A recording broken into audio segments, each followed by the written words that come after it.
Su concepción del método sociológico. Las nociones que Durkheim trató en la división del trabajo constituyen los fundamentos de su sociología, y la mayor parte de sus escritos posteriores viene a ser una serie de elaboraciones de los temas emprendidos originariamente en aquella obra.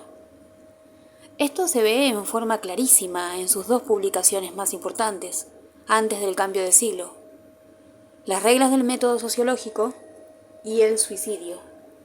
En las reglas, Durkheim explica los presupuestos metodológicos que ya aplicó en la división de trabajo. Y el tema del suicidio, si bien parece a primera vista totalmente distinto del de la división del trabajo, se entrelaza estrechamente con este, tanto dentro del contexto del pensamiento del mismo Durkheim, como dentro del marco más amplio de los escritos del siglo XIX sobre cuestiones de ética social. Desde fines del siglo XVIII, diversos escritores se sirvieron del estudio del suicidio como de un problema específico en cuyos términos podían analizarse aspectos morales más amplios. El análisis que hace Durkheim en El suicidio se basa en los trabajos de estos autores, pero toma también como punto de partida algunas de las conclusiones generales que estableció en la división del trabajo y que afectan al orden moral de distintas formas de sociedad. El problema del suicidio. Durkheim empezó a interesarse por el suicidio y a familiarizarse con la prolija literatura ya existente sobre el tema, bastante antes de 1897. En 1888 ya escribe: es bien cierto que un aumento notable de suicidios siempre testifica un serio trastorno de las condiciones orgánicas de la sociedad. Quizá lo más fundamental que intenta Durkheim en el suicidio es demostrar con documentos, por medio del análisis minucioso de un fenómeno concreto, la naturaleza de esta laguna en las sociedades contemporáneas. Pero a este debe añadirse un objetivo metodológico: la aplicación del método sociológico a la explicación de lo que a primera vista parecería un fenómeno completamente individual. Durkheim adopta un punto de vista básico, propuesto por numerosos escritores que anteriormente trataron del suicidio, según el cual debe trazarse una estricta separación analítica entre la explicación de la distribución de los índices de suicidio y la etiología de sus casos individuales. Los estadísticos del siglo XIX pusieron previamente de manifiesto que el índice del suicidio de una sociedad se distribuye en forma estable año por año, intercalada con fluctuaciones periódicas que se pueden precisar. Llegaron a la conclusión de que los modelos de índices de suicidio tienen que depender de fenómenos de tipo geográfico, biológico o social, distribuidos de manera estable. En el suicidio, Durkheim estudia con cierto detalle los dos primeros tipos y los descarta como posibles explicaciones de la distribución de los índices de suicidio. Por consiguiente, tenemos que fijarnos en el tercer tipo de factor, el social, para explicar los modelos de índices de suicidio. La distribución del suicidio en los países de Europa Occidental muestra una estrecha relación entre índices de suicidio y adscripción religiosa. Los índices de suicidio en los países predominantemente católicos son más bajos que en los países principalmente protestantes. Esta diferencia constante en las cuotas de suicidio no puede explicarse por referencia al distinto grado en que los dos credos condenan el suicidio. Ambos, desde luego, lo prohíben con el mismo rigor. La explicación debe buscarse en diferencias enraizadas más genéricamente en la organización social de las dos iglesias. La disparidad más obvia entre las dos consiste, según Durkheim, en que el protestantismo se funda en la promoción de un espíritu de libre examen. La Iglesia católica se constituye alrededor de la jerarquía tradicional del sacerdocio, cuya autoridad obliga en materia de dogma religioso. El protestante, en cambio, se encuentra a solas con Dios, lo mismo que los fieles. El ministro no dispone de otra fuente que él mismo y su conciencia. En expresión de Durkheim, el protestantismo es una iglesia con una integración menos firme que el catolicismo. De esto puede sacarse como consecuencia que para explicar el efecto preventivo del catolicismo no se necesita recurrir a nada específicamente inseparable de la religión como tal. En otras palabras, que el grado de integración en los demás aspectos de la sociedad se relaciona con las cuotas de suicidio de una manera semejante. Durkheim descubre que esta es la realidad. Los individuos solteros muestran en general cuotas de suicidio más elevadas que las personas casadas de la misma o semejante edad, y hay una relación inversa entre el suicidio y la proporción del grupo familiar. A mayor número de hijos, cuota de suicidio más baja. Esto está en la misma línea que la relación entre suicidio y adscripción religiosa, y nos ofrece a este nivel una medida de la relación entre suicidio y grado de integración de la estructura familiar. Puede demostrarse una relación similar entre índice de suicidios y grado de integración social en otro contexto institucional completamente distinto. El índice de suicidios disminuye en tiempo de crisis política nacional y en tiempo de guerra. Y en este último caso, no solo entre los que han sido movilizados, sino también en medio de la población civil de ambos sexos. La razón está en que las crisis políticas y las guerras, al estimular un nivel elevado de compromiso dentro de un conjunto determinado de acontecimientos, al menos por un tiempo, producen una integración más fuerte en la sociedad, de la sociedad. Hay, por tanto, una relación entre integración social y suicidio, que se mantiene constante, prescindiendo del sector institucional de la sociedad, que se analice en concreto. Se establece la siguiente proposición: el suicidio varía en razón inversa al del grado de integración de los grupos sociales de que forma parte el individuo.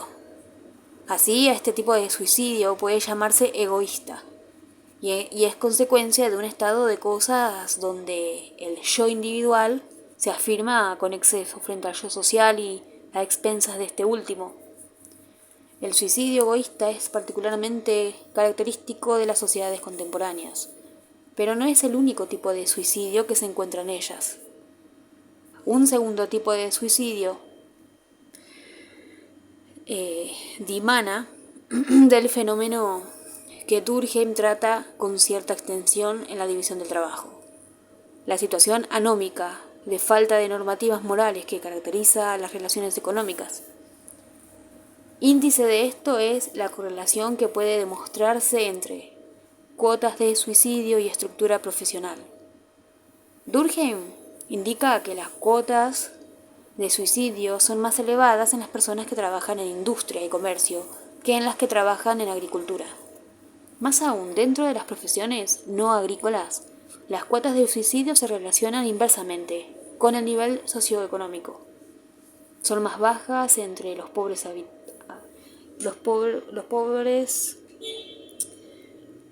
habituales y más elevadas entre los acomodados y los que ejercen profesiones liberales. Esto se debe a que la pobreza es en sí misma una fuente de cohibición moral. Las profesiones de un nivel superior son precisamente las que más se han liberado de una reglamentación moral permanente. La relación entre anomia y suicidio puede demostrarse también con referencia a otro fenómeno que trata Durkheim en la división del trabajo, como resultado de la situación anómica de la industria. La incidencia de crisis económicas. En tiempos de depresión económica, las cuotas de suicidio muestran un notable incremento. Esto no se puede explicar simplemente por la privación económica que implican, puesto que en tiempos de notable prosperidad económica las cuotas de suicidio aumentan en un grado equivalente. Ambas fluctuaciones, ascendente y descendente, del ciclo económico coinciden precisamente en el hecho de producir una desintegración del modo habitual de vida. Entran en un estado de tensión las expectativas ordinarias de las que experimentan un súbito descenso o una súbita elevación de sus circunstancias económicas. De ello se sigue una situación anómica, de falta de normativas morales. Por tanto, la anomia, lo mismo que el egoísmo, es un factor regular y específico de suicidios en nuestras sociedades modernas. Es una de las fuentes donde se alimenta su contingente anual. El estudio que hace Durkheim de las diferencias entre suicidio egoísta y suicidio anómico no deja de tener alguna ambigüedad, lo cual ha sido motivo para que algunos comentaristas supongan que los dos tipos de suicidio, partiendo de lo esencial del análisis de Durkheim, no pueden en realidad distinguirse en forma significativa. Pero tal posición es difícil de mantener si se lee atentamente la descripción de Durkheim, teniendo presente la perspectiva más amplia de la división del trabajo. Vincula claramente el suicidio egoísta al crecimiento del culto del individuo en las sociedades contemporáneas. El protestantismo es el precursor religioso y la fuente primaria del individualismo moral moderno, el cual se ha secularizado completamente en los demás campos de la vida social. El suicidio egoísta es, pues, un vástago del culto a la persona, donde el hombre es un dios para el hombre. Es inevitable cierto crecimiento del egoísmo. El individualismo, sin duda, no es necesariamente el egoísmo, pero se le acerca. No se puede estimular al uno sin extender más el otro. Así se produce el suicidio egoísta. El suicidio anómico, por otra parte, procede de la falta de reglamentación moral particularmente característica de importantes sectores de la industria moderna. En la medida en que la anomia es, según Durkheim, un fenómeno patológico, el suicidio anómico es también patológico y, por tanto, no es una característica ineludible de las sociedades contemporáneas. Sin embargo, el suicidio egoísta y el anómico están estrechamente relacionados entre sí, especialmente al nivel del suicidio individual. Hasta es casi inevitable que el egoísta tenga cierta aptitud para el desorden, porque como se ha separado de la sociedad, ésta no ejerce sobre él el suficiente dominio para imponerle reglas. En las sociedades tradicionales, el suicidio adquiere una forma distinta de los tipos egoísta y anómico.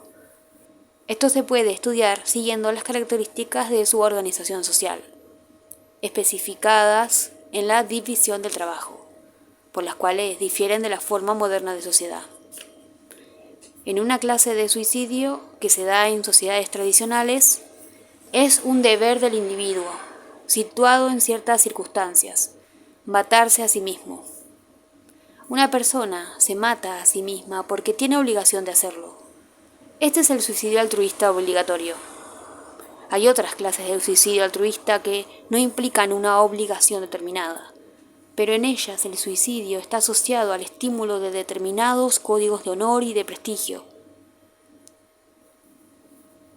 Ambos géneros de suicidio altruista se apoyan en la existencia de una intensa conciencia colectiva que domina las acciones de los individuos hasta el punto de sacrificar su vida en aras de un valor colectivo.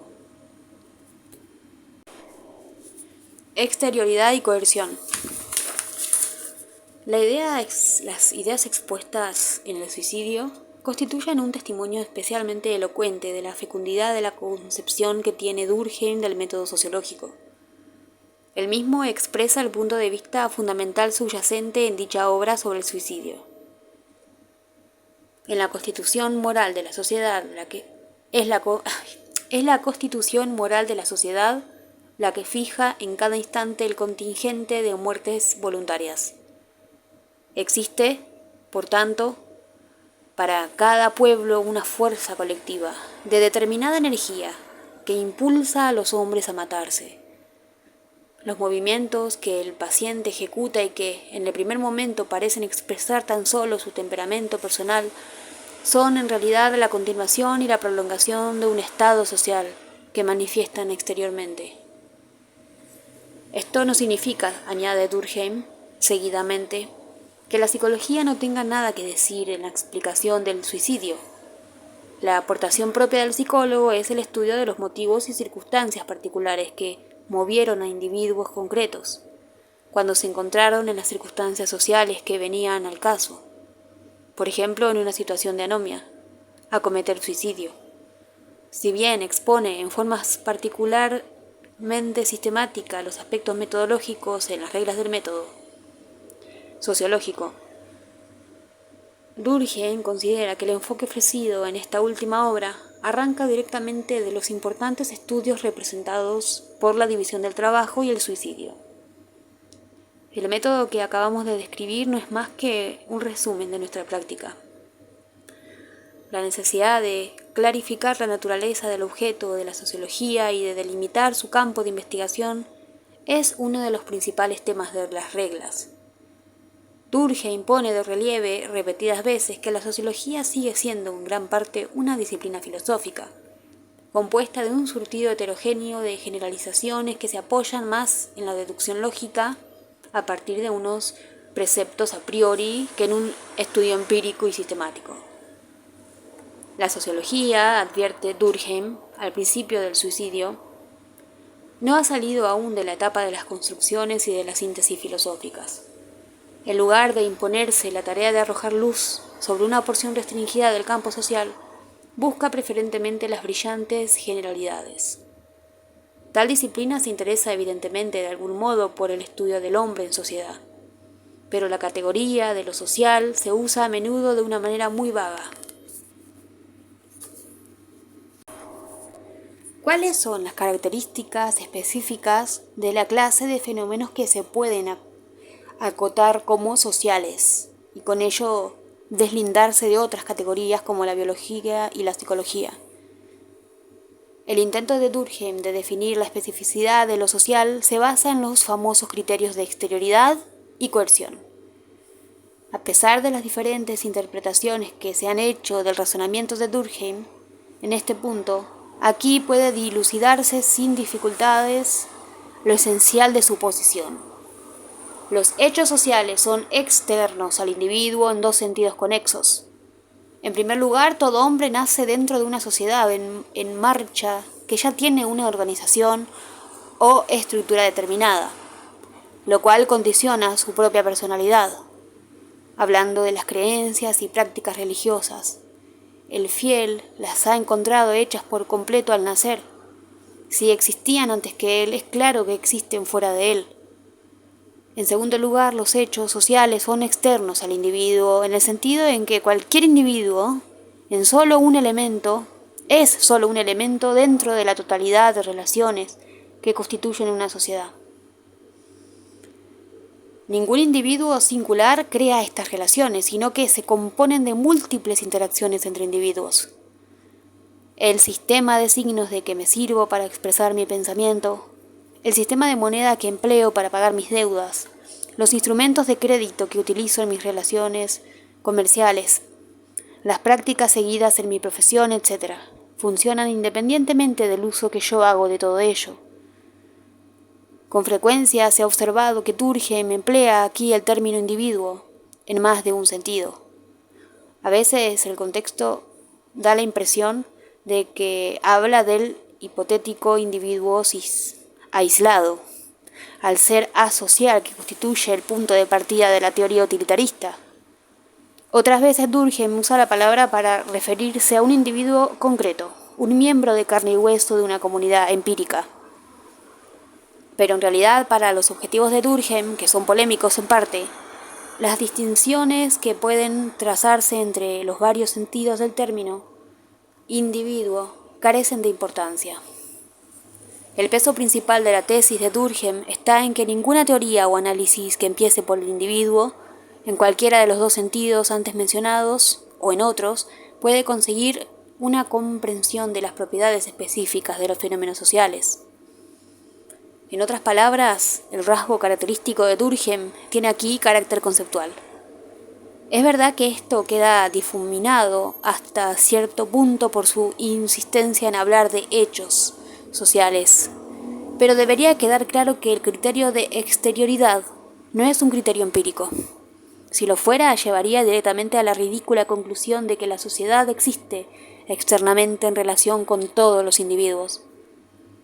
Esto es, dice Durkheim, un absurdo manifiesto del que se podría ahorrarnos la sospecha. Durkheim insiste muchas veces en que la sociedad se compone solamente de individuos, pero lo mismo puede afirmarse en la relación entre elementos químicos y las sustancias compuestas de combinaciones de estos.